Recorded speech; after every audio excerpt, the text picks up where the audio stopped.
everyone and welcome to the Arcade Spawn channel. Today I'm going to be taking a look at the Kanto YU2 desktop speakers. Now these are a new addition to my gaming and productivity setup, and I'm going to do a quick unboxing, setup, do some sound demos, and then I'll share some initial impressions based on my first few days of use.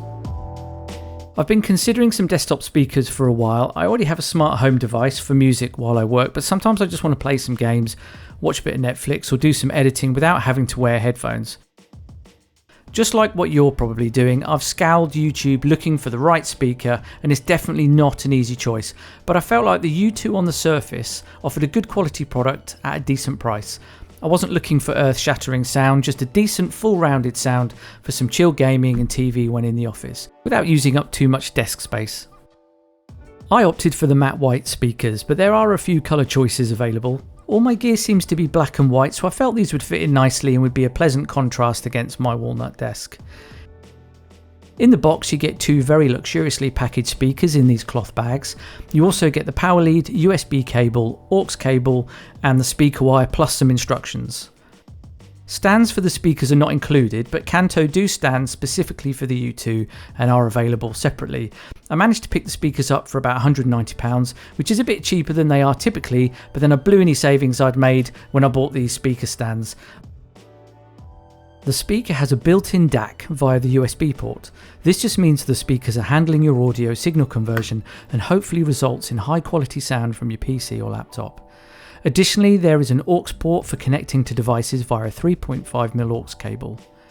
There are the left and right speaker ports used to connect the two speakers to each other. There's a sub out, so if you need more low end, the option is always there. And finally, there's the port for the power lead. I'll be using both the USB and the aux in my setup. I'll connect to my PC using the USB, and this will provide the audio using the DAC, and this is where I'll be doing the majority of my gaming and video work. And I'll use the aux connected to my monitor's aux port, and I'll use this mostly for my PS5. So let's get them set up and then we'll do some sound tests. Now sound tests like this are always going to be a bit tricky as there are too many variables that will impact what you really hear, but hopefully it'll be indicative of the kind of sound that's on offer.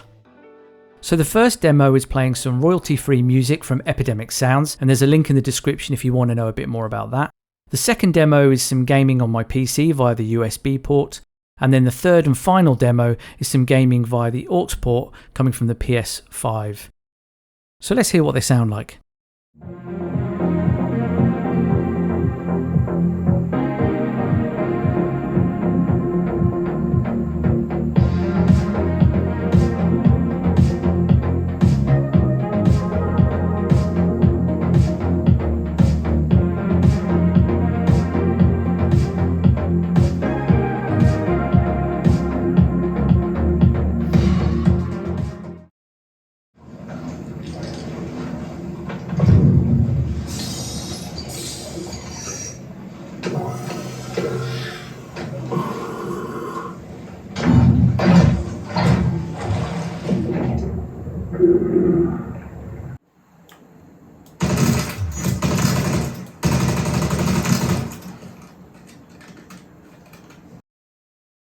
Are you crashing my fight or am I crashing yours?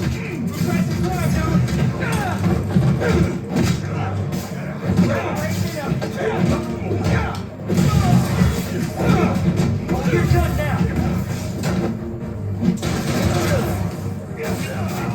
Look out! Personally, I'm really pleased with the speakers. The sound is plenty loud enough for my office and the sound quality is fantastic for small speakers. I expected that I would have to add a sub, but actually I'm quite happy with them how they are for my kind of usage.